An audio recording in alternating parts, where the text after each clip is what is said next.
Shalom Bapak Ibu Saudara. Mari sebelum kita mendengarkan firman Tuhan, kita memuji Tuhan. Engkau ada bersamaku. Ada bersamaku di setiap musim hidupku. Tak pernah kau biarkan ku sendiri.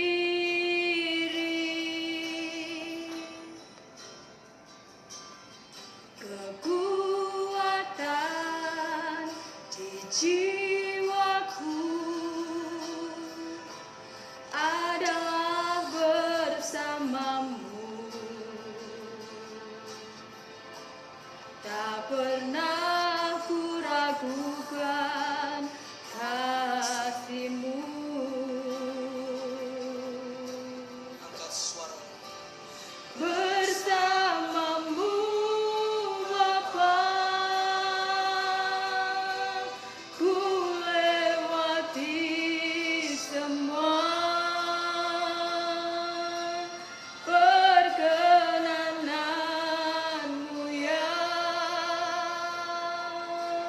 teguhkan hatiku. Engkau yang bertindak, memberi pertolongan. Anugerah-Mu besar melimpah bagiku. Mari kita berdoa. Bapa kami yang bertahta di dalam kerajaan surga, di dalam nama Tuhan Yesus, kami bersyukur buat hari ini Tuhan, karena Engkau Allah yang memelihara kehidupan kami begitu rupa, sehingga sekalipun kami beribadah melalui online, kami masih boleh bersama akan belajar firman-Mu pada hari ini. Itu sebabnya kami meminta kepadamu Roh Kudus untuk memberikan pengetahuan bagi masing-masing kami, supaya firman-Mu menjadi penuntun, menjadi kekuatan dalam kehidupan kami, dan kami mengerti setiap apa yang ingin Engkau sampaikan bagi kami pagi hari ini. Berbicaralah bagi tiap-tiap kami melalui firman-Mu Tuhan, dan mengurapi setiap kami yang akan belajar firman-Mu di pagi hari ini. Kami menyambut kebenaran firman-Mu pagi hari ini hanya di dalam nama Tuhan kami Yesus Kristus kami berdoa. Amin. Puji Tuhan, Bapak Ibu Saudara yang dikasihi oleh Tuhan. Saya percaya bahwa dalam seminggu ini setiap kita ada di dalam perlindungan Tuhan, ada di dalam berkat Tuhan, dan ada di dalam pemeliharaan Tuhan. Tema firman Tuhan yang akan kita pelajari pada pagi hari ini, menumbuhkan iman di tengah persoalan. Menumbuhkan iman di tengah persoalan. Mari kita membuka Alkitab kita di dalam Markus pasal yang kelima ayat yang ke-25 sampai 34. Demikianlah firman Tuhan. Adalah di situ seorang perempuan yang sudah 12 tahun lamanya menderita pendarahan. Ia telah berulang diobati oleh berbagai tabib sehingga telah dihabiskannya semua yang ada padanya. Namun sama sekali tidak ada faedahnya, malah sebaliknya keadaannya makin memburuk. Dia sudah mendengar berita-berita tentang Yesus, maka di tengah-tengah orang banyak itu ia mendekati Yesus dari belakang dan menjamah jubahnya. Sebab katanya, asal ku jamah saja jubahnya aku akan sembuh. Seketika itu juga berhentilah pendarahannya dan ia merasa bahwa badannya sudah sembuh dari penyakitnya. Pada ketika itu juga Yesus mengetahui bahwa ada tenaga yang keluar dari dirinya. Lalu ia berpaling di tengah orang banyak dan bertanya, "Siapa yang menjamah jubahku?" Murid-muridnya menjawab, "Engkau melihat bagaimana orang-orang ini berdesak-desakan dekatmu, dan engkau bertanya, siapa yang menjamah aku?" Lalu ia memandang sekelilingnya untuk melihat siapa yang telah melakukan hal itu. Perempuan itu yang menjadi takut dan gemetar ketika mengetahui apa yang telah terjadi atas dirinya, tampil dan tersungkur di depan Yesus dan dengan tulus memberitahukan segala sesuatu kepadanya. Maka katanya kepada perempuan itu, "Hai anakku, imanmu telah menyelamatkan engkau. Pergilah dengan selamat dan sembuhlah dari penyakitmu." Bapak Ibu Saudara yang dikasihi oleh Tuhan, dalam kehidupan kita setiap hari bukan hanya diperhadapkan pada pilihan-pilihan, tetapi juga diperhadapkan pada persoalan-persoalan yang kadangkala sulit untuk kita selesaikan.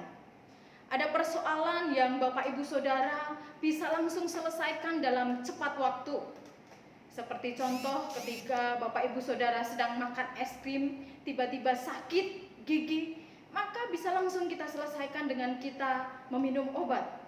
Atau mungkin ketika Bapak Ibu Saudara sedang lapar, otomatis itu menjadi persoalan bagi kita, karena orang yang lapar pasti biasanya akan cepat marah, dan itu bisa langsung diselesaikan dengan kita makan sampai kenyang.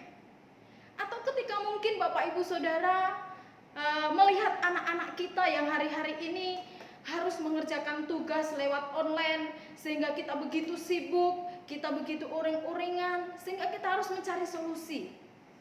Dan itu bisa kita selesaikan secara langsung Bapak Ibu Saudara, dengan mungkin memberikan fasilitas kepada anak-anak kita sehingga mereka bisa mengerjakan setiap tugasnya via online. Namun ada kalanya persoalan yang kita alami itu begitu sulit dan memakan waktu begitu lama untuk bisa diselesaikan Bapak Ibu Saudara. Seperti ketika kita sedang merintis suatu usaha dan ada banyak hal yang kita harus alami, itu membutuhkan waktu yang lama. Atau mungkin di antara kita yang saat ini sedang mengalami satu persoalan ketika kita mengalami satu penyakit menahun yang kita sudah berobat berulang-ulang tetapi juga tidak kunjung sembuh. Persoalan yang menjadi umum saat ini bagi kita yang dunia juga merasakan adalah pandemi COVID-19. Sampai dengan hari ini obat maupun vaksin belum ditemukan. Ini persoalan Bapak Ibu Saudara. Dan bacaan yang telah kita baca di dalam Markus pasal 5 ayat 25 sampai 34 memberikan satu penjelasan bagi kita bagaimana seorang wanita yang memiliki persoalan selama 12 tahun lamanya menderita pendarahan. Semua hartanya telah dihabiskan untuk dia berobat. Dan ternyata keadaannya bukan membaik tetapi malah memburuk. Di tengah persoalan yang dia alami Bapak Ibu Saudara, wanita ini berusaha untuk mendengar dari sekelilingnya bahwa ada seorang yang bernama Yesus. Dia bisa melakukan banyak mukjizat di dalam dirinya, bisa menyembuhkan orang yang sakit, bisa mengusir roh jahat, dan semua dia dengar. Di tengah-tengah persoalannya Bapak Ibu Saudara, kita melihat dan kita telah membaca bagaimana wanita ini mencoba untuk mempercayai bahwa ketika nanti dia akan melihat Yesus, maka dia akan menjamah jubahnya dan menjadi sembuh. Dan benar Bapak Ibu Saudara, pada saat Yesus sedang melintas di daerah orang ini, maka dia berusaha dari belakang untuk menyentuh daripada jubah Yesus. Sehingga ketika berdesak-desakan begitu orang, Yesus terasa bahwa ada tenaga atau ada kuasa yang mengalir dari dalam dirinya. Sehingga tadi dikatakan, "Siapakah yang menjamah jubahku?" Dan murid-murid katakan, "Engkau tahu Guru, begitu banyak orang di tempat ini." Dan dengan takut tetapi dengan juga tulus wanita itu berkata, "Saya Tuhan yang telah memegang atau menjamah jubahmu. Karena saya meyakini bahwa ketika saya hanya menyentuh jubahmu saja, saya pasti sembuh." Yang dipercaya itu terjadi, dan persoalan yang 12 tahun dia alami sembuh seketika ketika dia menjamah jubah Yesus. Bapak Ibu Saudara yang dikasihi oleh Tuhan, pelajaran apa yang kita bisa dapatkan dari wanita yang sudah 12 tahun mengalami pendarahan? Persoalan yang tidak mudah Bapak Ibu Saudara. Jangankan 12 tahun mengalami pendarahan, kita yang mengalami mungkin batuk, flu, pilek dalam 1 minggu, kita sudah merasa kerepotan dan kewalahan. Tapi ini 12 tahun, sudah habis-habisan yang dia punyai. Bapak Ibu Saudara, persoalan yang tidak mudah. Dan Bapak Ibu Saudara, di tengah persoalannya dia mampu untuk menumbuhkan iman di dalam dirinya. Sehingga ada satu kesembuhan yang dia terima, ada mukjizat yang dia rasakan. Adakah persoalan Bapak Ibu Saudara pada hari ini melebihi dari wanita yang 12 tahun mengalami pendarahan? Atau Bapak Ibu Saudara mencoba untuk mencari solusi jalan keluar dengan kekuatan kita sendiri, sehingga waktu, pikiran, tenaga, harta Bapak Ibu Saudara sudah terhilang begitu banyak. Mungkin juga ada satu pertanyaan di dalam diri kita. Apakah Yesus bisa menolong saya? Apakah Yesus masih bisa untuk memberikan jalan keluar dari setiap persoalan yang hari-hari ini Bapak Ibu Saudara sedang alami? Mari, melalui perempuan yang 12 tahun ini mengalami pendarahan, kita akan belajar bagaimana kita bisa menumbuhkan iman di tengah persoalan yang kita hadapi hari-hari ini. Yang pertama kita belajar, berusaha untuk mendengar, merespon, dan melakukan firman Tuhan dengan benar. Perhatikan Bapak Ibu Saudara, di ayat yang ke-27 tadi dikatakan demikian. Dia sudah mendengar berita-berita tentang Yesus. Maka di tengah-tengah orang banyak itu ia mendekati Yesus dari belakang dan menjamah jubahnya. Ketika 12 tahun itu tidak ada pertolongan bagi dia, Bapak Ibu Saudara, dia mencoba untuk mendengar bahwa ada Yesus yang mampu untuk membuat mukjizat, yang mampu untuk menyembuhkan banyak orang sakit. Saudara, ketika dalam keadaan yang sudah terpuruk, wanita 12 tahun pendarahan ini masih bisa dia berusaha untuk mendengar dan merespon dengan baik.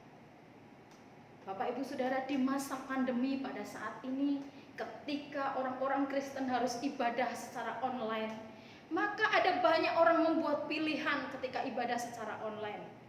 Ada yang senang ketika ibadah secara online, tetapi ada juga yang tidak senang karena mereka tidak bisa bertatap muka dengan satu yang lain. Ada orang yang EGP, emang gue pikirin mau ibadah secara online.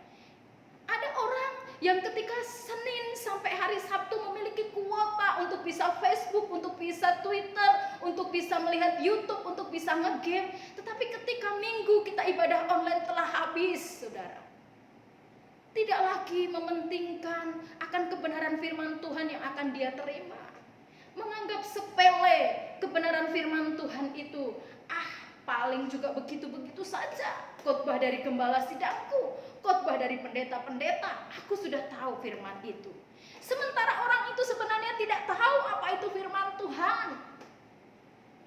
Tetapi kalau engkau ingin mengalami kehidupan di mana persoalanmu bisa engkau hadapi dengan kekuatan yang daripada Tuhan, tumbuhkan imanmu dengan engkau berusaha untuk mendengar, merespon, melakukan firman Tuhan dengan benar. Jangan pernah engkau abaikan perkara-perkara rohani, sekalipun masa ini adalah pandemi, yang ketika mungkin engkau tidak baca Alkitab, tidak berdoa, tidak ada orang yang tahu, tetapi Tuhan tahu. Ketika engkau melakukan perkara-perkara rohani dalam hidupmu pada saat ini, Bapak Ibu Saudara, itu menguntungkan buat imanmu untuk bisa bertumbuh, untuk engkau bisa mampu menghadapi segala situasi yang ada di sekelilingmu pada hari-hari ini. Bapak Ibu Saudara yang dikasih oleh Tuhan, apapun pilihan saudara ketika hari-hari ini kita masih beribadah secara online, tetapi kalau engkau mau berusaha mendengar, merespon, melakukan firman Tuhan dengan benar, maka saya yakin imanmu akan bertumbuh dan engkau akan mampu untuk menghadapi berbagai persoalan yang engkau sedang hadapi. Seperti wanita yang 12 tahun ini mengalami pendarahan. Kita akan belajar kembali bagaimana kita bisa menumbuhkan iman di tengah persoalan yang kita hadapi. Yang kedua, saudara, fokuskan hati dan pikiran kita hanya tertuju kepada Tuhan. Perhatikan saudara, di ayat selanjutnya tadi dikatakan bahwa karena pikir perempuan itu Kalau saja aku dapat menjamah jubahnya, aku akan sembuh. Segera pendarahannya berhenti dan dia merasakan bahwa badannya sudah sembuh dari penyakitnya. Fokus hati dan pikiran daripada wanita ini hanya tertuju bahwa aku harus dekat dengan Yesus dan berjumpa dan menjamah jubahnya. Saudara yang dikasih oleh Tuhan, bahkan ketika dia harus menjumpai Yesus, dia harus berdesak-desakan, saudara. Tetapi fokusnya jelas, tidak kepada orang-orang yang ada di sekelilingnya. Dia dari belakang, saudara. Kalau kita pernah mendengar Sakius, dia mendahului Yesus dan memanjat pohon ara, sehingga dia melihat secara langsung. Kalau wanita ini dari belakang, saudara, dia mencoba untuk menyentuh jubah Yesus itu. Dan saudara, ada hal yang dia rasakan di dalam dirinya. Persoalan selama 12 tahun berhenti seketika hanya dengan dia menyentuh daripada jubah Yesus. Saudara tahu kenapa? Karena fokus hatinya jelas, fokus pikirannya jelas, tertuju kepada Yesus, sumber daripada kesembuhan itu. Tertuju kepada Yesus, dia adalah segala tabib dari segala tabib, saudara. Mengapa kita tidak bisa menumbuhkan iman di saat kita menghadapi persoalan? Karena fokus dan pikiran kita hanya tertuju pada persoalan yang kita alami. Apa yang persoalan kau alami hari-hari ini? Ketika anak-anak sudah mulai masuk sekolah dan ternyata biaya sekolah mungkin tidak berkurang, tapi tetap harus membayar full. Apakah fokus kita karena kita tidak bisa membayar uang sekolah anak-anak kita? Atau kita bergantung, berdoa, berharap, menyerahkan pikiran dan hati kita kepada Tuhan? Atau mungkin saudara yang hari-hari ini sedang mengalami bisnis yang begitu lesu, ekonomi yang begitu lesu, sehingga saudara menjadi putus asa. Saudara tidak tahu apa yang mesti saudara lakukan. Saudara menjadi lemah. Tetapi wanita 12 tahun ini mengajari kita, fokuskan hati dan pikiran kita hanya tertuju kepada Tuhan. Jangan mengandalkan kekuatan kita sendiri. Jangan kita merasa bahwa kita mampu menyelesaikannya. Bapak Ibu Saudara, tahukah kita bahwa ketika fokus hati dan pikiran kita tertuju kepada Tuhan, maka secara otomatis kita memiliki keyakinan yang kokoh di dalam diri kita bahwa persoalan sebesar apapun dapat diselesaikan oleh Yesus. Jangan pernah bimbang. Jangan pernah ragu atau jangan pernah menduakan Tuhan di dalam hidupmu. Justru persoalan yang engkau alami tidak akan mengalihkan perhatianmu, percayamu kepada Yesus kalau engkau benar-benar memfokuskan hatimu kepada Dia. Jika engkau bisa melakukannya dengan benar bahwa engkau berfokus di dalam hati dan pikiranmu kepada Tuhan, dipastikan engkau akan mendapatkan jalan keluar, solusi dari setiap persoalan yang engkau hadapi pada saat ini. Saudara yang dikasihi oleh Tuhan, tentu tidak mudah bagi kita anak-anak Tuhan hari-hari ini, yang mungkin Bapak Ibu Saudara bekerja mendapatkan gaji daripada bulanan, itu tidak menjadi masalah. Tetapi bagaimana dengan kehidupan yang kita hari ini bekerja, hari ini kita mendapatkan hasil, hari ini juga itu yang harus kita pergunakan. Tetapi kalau engkau hanya fokus kepada hal-hal yang seperti itu, engkau akan lemah. Pagi ini kita diajari, fokuskan hati dan pikiran kita hanya tertuju kepada Tuhan, maka setiap persoalan itu akan dapat kita atasi.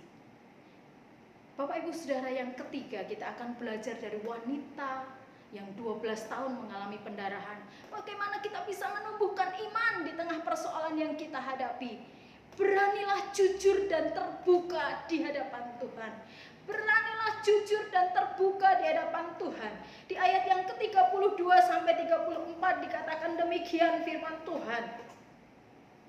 Lalu ia memandang sekelilingnya untuk melihat siapa yang telah melakukan hal itu. Perempuan itu yang menjadi takut dan gemetar ketika mengetahui apa yang telah terjadi atas dirinya, tampil dan tersungkur di depan Yesus dengan tulus memberitahukan segala sesuatu kepadanya. Maka kata Yesus kepada perempuan itu, "Hai anakku, imanmu telah menyelamatkan engkau. Pergilah dengan selamat dan sembuhlah dari penyakitmu." Bapak Ibu Saudara yang dikasihi oleh Tuhan, engkau butuh kejujuran dan keterbukaan di hadapan Tuhan ketika engkau mau menyelesaikan persoalanmu. Jangan sampai kita sudah mengeluarkan begitu banyak tenaga, pikiran, semua habis di dalam diri kita, baru kita datang kepada Tuhan. Tuhan mau kita jujur dan terbuka di hadapan Dia dengan segala keberadaan kita. Bahkan kalau hari-hari ini Bapak Ibu Saudara sedang mengalami satu persoalan, engkau tidak bisa untuk menghilangkan dosa di dalam dirimu, itu satu persoalan saudara. Kalau engkau berusaha menutupi dosa, justru engkau akan terjerumus di dalam satu kegelapan yang lebih dalam. Tetapi kalau engkau belajar terbuka dan jujur di hadapan Tuhan tentang dosa apa yang saat ini sedang melingkari engkau dan engkau tidak bisa keluar, maka Tuhan perhitungkan kejujuran dan keterbukaanmu di hadapan Tuhan.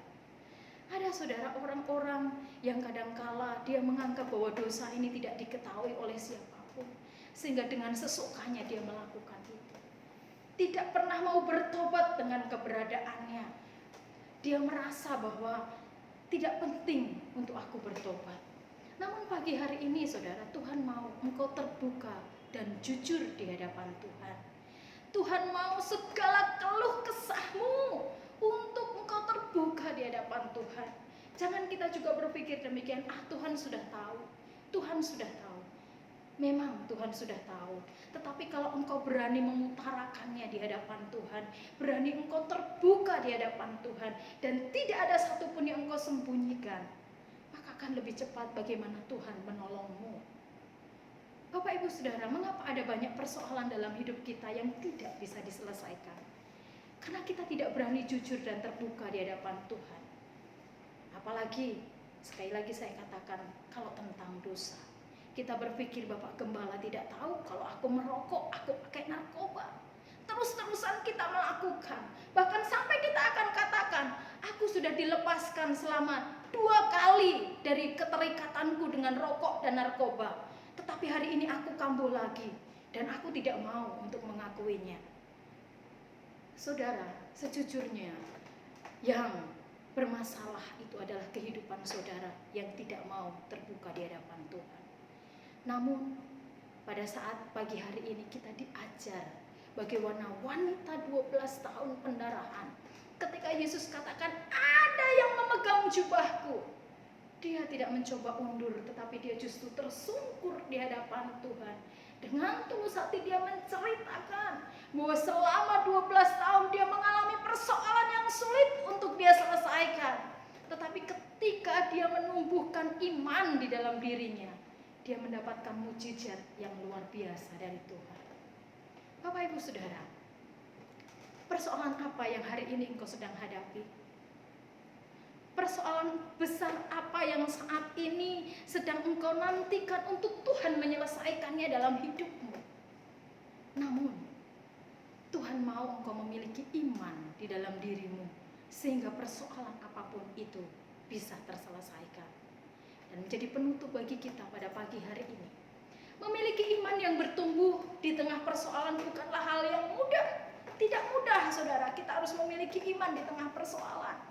Tetapi itu dapat kita lakukan kalau kita bisa dan bersedia hidup diterangi oleh kebenaran firman Tuhan.